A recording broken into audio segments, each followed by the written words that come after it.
What's up, family? How y'all doing today? My name is Ty, and I got a quick message for y'all. Today, I wanted to talk to you guys about failure and why it's not really a bad thing if you fail at something. I think us as humans, we tend to make life way more harder than what it has to be just because we have, a weird relationship with failure when it comes to, failing at things.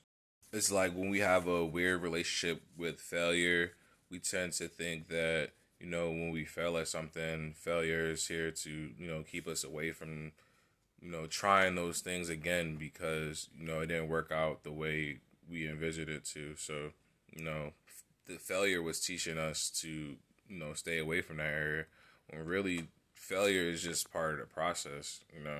Like there's really power in failing at something, but it just may not always seem that way because, we're stuck in our, minds and our minds like to create stories about who we are and, why we tend to fail things and like what we're worth as a result of, succeeding or failing at something. And failure is really not supposed to show you that you're, flawed as a person.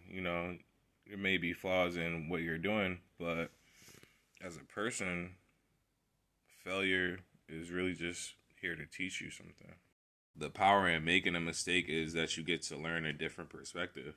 Failure is really only a teacher, and your job as a student is to figure out what this failure is trying to teach you so that you could, use the wisdom that you learn from that failure to better yourself.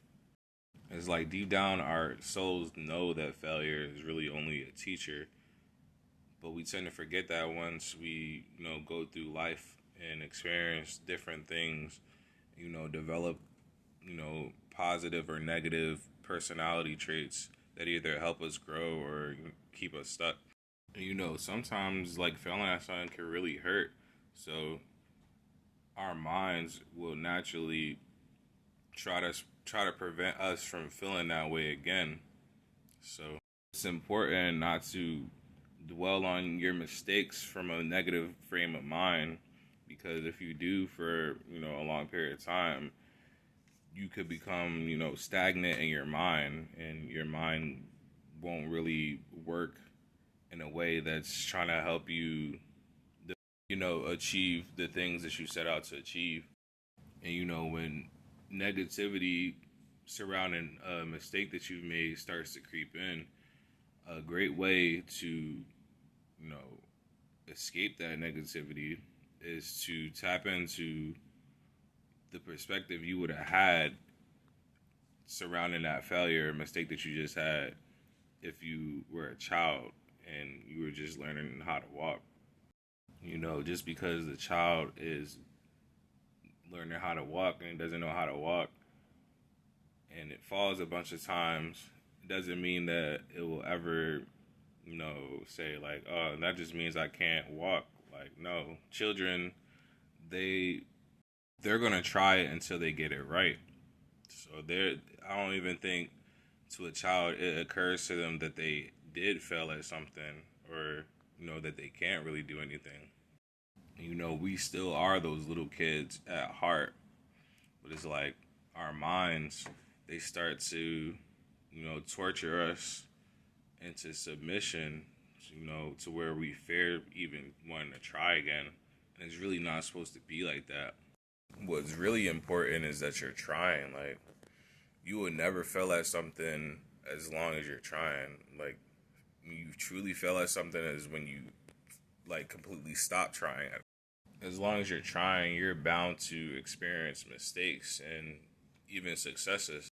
And when you're trying from the same perspective that a child has, because a child they're looking at it as like they're playing or, it's just a part of life. They just have like a light heart about it. Like once you do it from that perspective, you start to be inspired more. You start seeing different perspectives and being open to what failure is teaching you. Like changing your relationship with failure will have you having a more curious mind. And that curiosity will, drive you to actually making worthwhile progress. It's like at the end of the day, as long as you're trying, you're bound to see some type of change that you want to see happen, as long as you never give up and just be patient with yourself, because that's just what it's about. Just being patient with yourself and giving yourself the chance to actually grow into something, because that's what it really is. You're growing.